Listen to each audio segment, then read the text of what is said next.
High বন্ধুরা, আমি চলে এসেছি একটি নতুন ভিডিও নিয়ে। এটি একটি হাইড্রোফেশিয়াল ডি10 উইথ হাইড্রোফেশিয়ালের ভিডিও। তোমরা এখানে ডি10 করে তারপর হাইড্রোফেশিয়াল কী করে করতে হয় স্টেপ বাই স্টেপ আমি সম্পূর্ণটা দেখানোর চেষ্টা করেছি। তোমরা একটু দেখতে থাকো।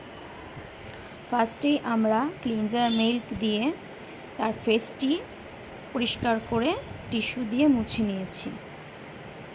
দেখতেই পাচ্ছ ক্লিনজারটা একটু যদি ম্যাসাজ করে আমরা কাজ করি তাহলে আমাদের ফেসে ফেসের যে সমস্ত ময়লা বা ধুলোবালি সেগুলো বেশ সুন্দরভাবে ডিপ ক্লিন হয়। ওই জন্য একটু সময় নিয়ে আমরা ক্লিনজারটা যদি করি তাহলে সেটা ভালো রেজাল্ট পাওয়া যাবে। ক্লিনজারটা করার পরে আমরা ফেসটা ক্লিন করে নিলাম। ক্লিন করার পর আমরা আবার অ্যাব্রেশন প্রোপের সাহায্যে ওয়াটারটা আমরা ফেসে দিয়ে ফেসটি ক্লিন করে নিচ্ছি।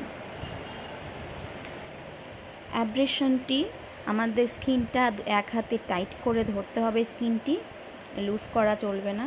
টাইট করে ধরে নিয়ে সুন্দর করে স্কিনটা টেনে টেনে আমাদের অ্যাব্রেশন প্রোপটা দিয়ে কাজ করতে হবে। এটা আমরা ওয়াটার ক্লিন করছি। এটিতে ডি সিলেক্ট করেছিলাম আমরা মেশিনে। ডি সিলেক্ট করে তারপরে সেই ওয়াটার দিয়ে, ডি সিলেক্ট করার অর্থ হলো সেটাতে আমাদের মেশিন দিয়ে ওয়াটার পাস হচ্ছে, সেই ওয়াটার দিয়ে আমরা অ্যাব্রেশনের সাহায্যে ক্লিন করলাম। করার পর আমরা ডি10 প্যাক এখানে দিয়েছি। প্যাকটি দেখানো হয়নি, প্যাকটি দিয়েছিলাম O3 প্রফেশনালের দিয়ে প্যাকটি রেখেছিলাম 10 মিনিট। তারপরে প্যাকটি তুলে দেওয়ার পর এখানে আমি আবার অ্যাব্রেশন প্রোপ দিয়েছি, কিন্তু এটা এখন ওয়াটার নেই, এর ভেতরে আছে সলিউশনটা করার পর আমরা ক্লায়েন্টের ফেসে এখন স্ক্রাব করব। নর্মালি আমরা যেভাবে স্ক্রাব করি হাতের সাহায্যে সেরকমভাবে স্ক্রাব করব। করার পর আমরা হাইড্রো মেশিনের স্ক্রাবারটা দিয়ে প্রথমে আমরা স্ক্রাবারটা স্কিনের সঙ্গে মিশিয়ে দিব। যেভাবে আমি এখন দিচ্ছি সেভাবে মিশিয়ে দিব গোটা মুখে।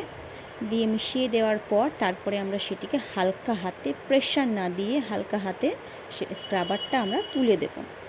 বেশি প্রেশার দেওয়া যাবে না, হালকা হাতে তুলতে হবে। আমি যেভাবে তুলছি সেভাবে একদমই হালকা হাতে। স্ক্রাবটি ফেস থেকে রিমুভ করে টিস্যু দিয়ে সুন্দর করে ফেসটি ক্লিন করতে হবে। ক্লিন করার পরে আমরা মেশিনের সাহায্যে এই টোনার স্প্রে করে দিলাম ফুল ফেসে। টোনারটি স্প্রে করে দেওয়ার পর 2 মিনিট হোল্ড করে দেন আমরা সিরাম অ্যাপ্লিকেশন করলাম। সিরামটি দিচ্ছি আমরা আল্ট্রাসাউন্ড মেশিনের সাহায্যে। এটি পুরো মুখে আমরা মেল্ট করে দিচ্ছি মেশিনটির সাহায্যে। দেখতেই পাচ্ছ তোমরা কিভাবে দিচ্ছি, সেইভাবে দিয়ে দেবে। তারপরে আমরা ফেসে ম্যাসাজ ক্রিম দিয়ে ম্যাসাজ করব। তোমরা জেনারেল যেসব স্ট্রোকগুলো হয় সেরকমভাবে ম্যাসাজ করতে পারো। আমি পুরো ভিডিওটা তুলিনি ম্যাসাজের, তোমাদের যদি প্রয়োজন হয় তো আমাকে কমেন্ট বক্সে অবশ্যই জানিও। আমি তোমাদের একটি ম্যাসাজের ভিডিও করে আপলোড করে দেব, তখন তোমরা দেখে নিতে পারবে। ম্যাসাজ করার পর এখানে আমি জেল দিয়েছি এবং জেলটি আমরা RF-এর সাহায্যে দিচ্ছি। মেশিনের যে RF-টা আছে সেটার সাহায্যে। এই RF-টা মূলত আমরা যারা এজিং স্কিন তাদের জন্যই দিয়ে থাকি, কিন্তু এটা যেহেতু আমার ক্লাস ডেমনস্ট্রেশন ছিল, আমাদের স্টুডেন্টদের দেখানোর বিষয় ছিল, ওই জন্য আমরা স্টুডেন্টের দেখানোর জন্য জাস্ট একটু দেখিয়েছি। তো আমরা মূলত এজিং স্কিন ছাড়া RF-টা দিই না, বা এটা মেশিনটা এজিং স্কিন ছাড়া অন্য স্কিনে দেওয়াটা উচিত নয়। তো তোমরা সেরকম ক্লায়েন্ট দেখে শুনে দিবে। আমরা ফেসে এখন একটি শীট মাস্ক লাগিয়ে দিব। শীট মাস্কটি লাগিয়ে দেওয়ার পর আমরা LED ল্যাম্পে তার ফেসটি বসিয়ে দেব।